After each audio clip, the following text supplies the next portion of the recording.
नमस्कार दोस्तों, मेरा नाम है मनीष कुमार सिंह और आप देख रहे हैं 4 पीएम महाराष्ट्र। दोस्तों, महाराष्ट्र की एक बड़ी खबर मैं आपको बताने जा रहा हूं और ये बड़ी खबर जुड़ी हुई है, संबंधित है उद्धव ठाकरे से। यूबीटी पक्ष के प्रमुख उद्धव ठाकरे ने रामटेक में जनता को, कार्यकर्ताओं को संबोधित किया है और इस संबोधन में उन्होंने कई बड़ी बातें कही हैं और साथ ही साथ महायुति सरकार के साथ-साथ बीजेपी को भी आड़े हाथों उन्होंने लिया है। चलिए शुरुआत करते हैं और बताते हैं एक-एक करके कि उन्होंने क्या कुछ संबोधन में कहा है और साथ ही साथ उन्होंने देश के गृह मंत्री अमित शाह के ऊपर एक गंभीर आरोप भी लगाया है। दोस्तों, यूबीटी पक्ष के प्रमुख उद्धव ठाकरे ने कहा है कि गद्दारों को 50 खोखे और महिलाओं के लिए बस 1500, देश के प्रधानमंत्री नरेंद्र मोदी के 15 लाख क्यों नहीं? ये सवाल उद्धव ठाकरे की तरफ से पूछा गया है और साथ ही साथ उन्होंने ये भी कहा है कि कैसे हमारी पार्टियों को तोड़ने के लिए बीजेपी के नेता बंद कमरे में स्ट्रेटेजी और प्लानिंग बनाते हैं। अमित शाह का भी नाम इसमें लिया है। क्या है पूरी डिटेल वो भी मैं आपको बताऊंगा। तो दोस्तों, आपको पता ही है कि महाराष्ट्र में इस समय विधानसभा चुनाव जो है उसकी तैयारियां चल रही हैं और तमाम पार्टियां जो हैं इसमें लगी हुई हैं।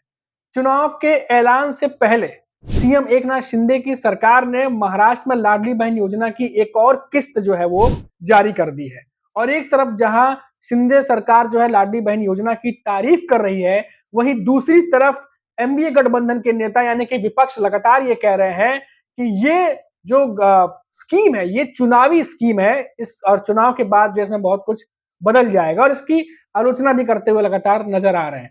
आपको बता दें कि उद्धव ठाकरे ने जो है उन्होंने जबरदस्त तरीके से हमला बोला है महायुति सरकार पर और बीजेपी पर। उद्धव ठाकरे ने कहा है कि राज्य के दौरे के दौरान उद्धव ठाकरे ने कहा कि राज्य में जब मैं दौरा कर रहा था उस दौरे के दौरान मेरी मुलाकात एक महिला से हुई और मैंने उनसे पूछा कि कैसा चल रहा है। अब तो उन्हें सीधे 1500 प्रति माह मिलते हैं। इस पर उस महिला ने कहा कि गद्दारों को 50 खोखे और हमें सिर्फ 1500 रुपए क्यों?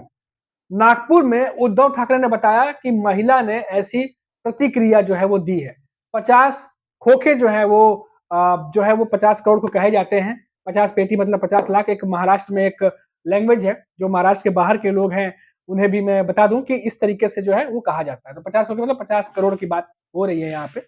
और आपको बता दें कि आगे उद्धव ठाकरे ने कहा कि पीएम नरेंद्र मोदी ने 2014 के लोकसभा चुनाव में सभी को 15 लाख देने का वादा किया था।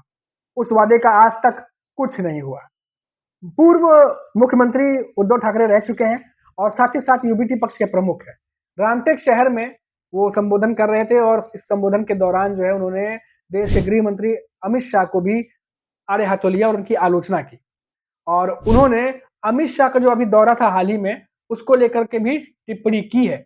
उद्धव ठाकरे इस बार जो उन्होंने संबोधन किया इसमें एकदम चुनावी मोड में नजर आए हैं और यहाँ भी बिल्कुल वैसा ही उनका रूप देखने को मिला जो कि लोकसभा चुनाव में देखने को मिला था।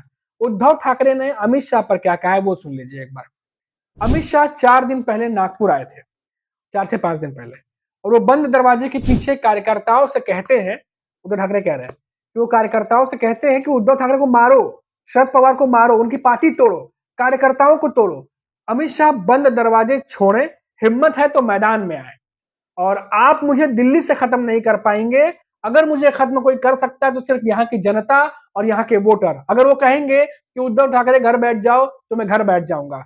उद्धव ठाकरे ने भरी सभा में सीधे तौर पर अमित शाह की विधानसभा की रणनीति को लेकर के भी पूरी आलोचना की है। आपको बता दें कि आगे उद्धव ठाकरे ने कहा कि बीजेपी ने साल 2014 में विधानसभा चुनाव से पहले जब शिवसेना अविभाजित थी तब शिवसेना के साथ अपना 3 दशक पुराना गठबंधन तोड़ दिया था। उन्होंने कहा कि हालांकि शिवसेना 63 सीट जीतने में सफल रही और उद्धव ठाकरे ने सवाल किया कि क्या राष्ट्रीय सेवक संघ यानी आरएसएस जो प्रमुख है मोहन भागवत बीजेपी के हिंदुत्व से सहमत हैं, जिसमें अन्य दलों को तोड़ना, विपक्षी नेताओं को अपने पाले में शामिल करना, क्या इन सब बातों का समर्थन करते हैं? एक तरीके से उन्होंने भी मोहन भागवत से सवाल किया है। और आपको बता दें कि उद्धव ठाकरे ने महाराष्ट्र की जनता के साथ साथ जब वो संबोधन कर रहे थे तो रामटेक की जनता से भी उन्होंने अपील की है, लोगों से महाविकास आघाड़ी को भारी जीत दिलाने की अपील की है। और आपको बता दें कि महाराष्ट्र उन्होंने कहा है कि ये चुनाव सिर्फ सत्ता पाने के लिए, सत्ता में आने के लिए नहीं है, बल्कि महाराष्ट्र को लूट से बचाने के लिए भी इस चुनाव में एनडीए की गठबंधन जो है उसको सत्ता में लाना बहुत जरूरी है। उन्होंने लोगों से महाविकास आघाड़ी को भारी जीत दिलाने और रामटेक लोकसभा जो क्षेत्र है उसमें सभी 6 विधानसभा क्षेत्रों में जीत सुनिश्चित करने की अपील कही है। और कांग्रेस और एनसीपी जो शरद पवार की पार्टी है, उनके नेता जो वहां पर हैं, सुनील केदार और अनिल देशमुख को ठाकरे ने अपने मंच पर भी बुलाया और उनसे मंच साझा भी किया है। तो ये एक बड़ी खबर जो है वो उद्धव ठाकरे पक्ष की तरफ से नजर आई है और उद्धव ठाकरे ने जिस तरीके से निशाना साधा है महायुति सरकार और बीजेपी पर, वो अपने आप में एक तरीके से ऐलान अब दिखाई दे रहा है। दोस्तों, आपको याद होगा कि लोकसभा चुनावों के दौरान भी उद्धव ठाकरे बार बार ये बात कहते नजर आए थे कि कैसे उनकी पार्टी को तोड़ा गया, शरद पवार की पार्टी को तोड़ा गया और उनके चुनाव चिन्ह ले लिए गए, पार्टी के नाम ले लिए गए, लोगों को जो है नेताओं को तोड़ के दूसरी पार्टी में शामिल कराया गया। ये तमाम घटनाओं के बारे में जिक्र करते हुए उद्धव ठाकरे लोकसभा चुनाव में नजर आए थे, क्योंकि उन्हें भी ये फीडबैक ये मिल चुका था कि महाराष्ट्र में उन्हें लेकर के एक सिंपैथी की लहर लोगों के बीच में है। और उद्धव ठाकरे और शरद पवार ये दोनों नेता इस बात को जानते हैं कि अगर ये सिंपैथी लहर विधानसभा चुनाव तक चली तो महाराष्ट्र में सरकार बदल जाएगी और इसीलिए उद्धव ठाकरे फिर से एक बार उसी मूड में नजर आ रहा है। दूसरी बड़ी बात आप देखिए कि जहां एक तरफ महायुति के नेता लगातार अपनी लाडली बहन योजना को लेकर के जनता के बीच अपना चुनाव प्रचार प्रसार कर रहे हैं और उन्हें लगता है कि लोकसभा चुनाव में जो वोटों का मार्जिन था वो बहुत ही कम था, भले वो सीटें हार गए पर कम वोटों से हारे हैं, बहुत ज्यादा मार्जिन नहीं था। तो ये लाडली बहन योजना जो है वो जो अंतर था वोटों का वो कम करने में बहुत ज्यादा जो है वो मदद करेगी महायुति की, बीजेपी की, ऐसा बीजेपी और महायुति के नेताओं को लग रहा है। और इसीलिए जल्द से जल्द ये स्कीम ला करके, जिस तरीके से हमने मध्य प्रदेश में देखा कि बीजेपी को बहुत फायदा पहुंचाया था लाडली बहन योजना ने, महाराष्ट्र में भी महायुति सरकार और बीजेपी को लग रहा है कि ये योजना काम करेगी और जो नाराजगी है जनता में, जो वोट कट गए थे, वो उन्हें वापस मिल सकते हैं ये लाडली बहन योजना के बलबूते। और इसीलिए आप देखिए जो महाराष्ट्र के महायुति के तीनों दल है, बड़े दल, वो सबसे ज्यादा लाडली बहन योजना के बारे में बात करते दिखाई देते हैं। इसी योजना को लेकर के वो कहीं भी कैंपेन करने जाते हैं इसका जिक्र जरूर करते हैं। अजीत पवार की जन सम्मान यात्रा को देखिए कितने बड़े लेवल पर उन्होंने किया और उसमें जो उनका प्रमुख था वो था लाडली बहन योजना को लेकर के प्रचार प्रसार करना। उसी तरीके से एकनाथ शिंदे की शिवसेना के जो कार्यकर्ता हैं वो भी लगातार लोगों से मिल रहे थे और इसी बात पर चर्चा कर रहे थे और देखा गया कि लाडली बहन योजना को लेकर ही खींचतान भी देखने को मिला महायुति के भीतर। तो एक तरीके से बहुत तरीके से जो है महाराष्ट्र में सियासत गरमाई हुई है।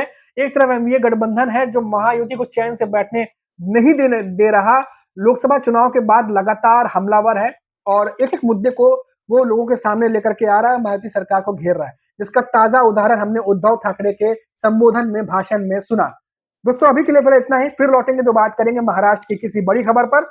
तब तक के लिए आप देखते रहिए 4 PM महाराष्ट्र और मुझे इजाजत दीजिए। नमस्कार।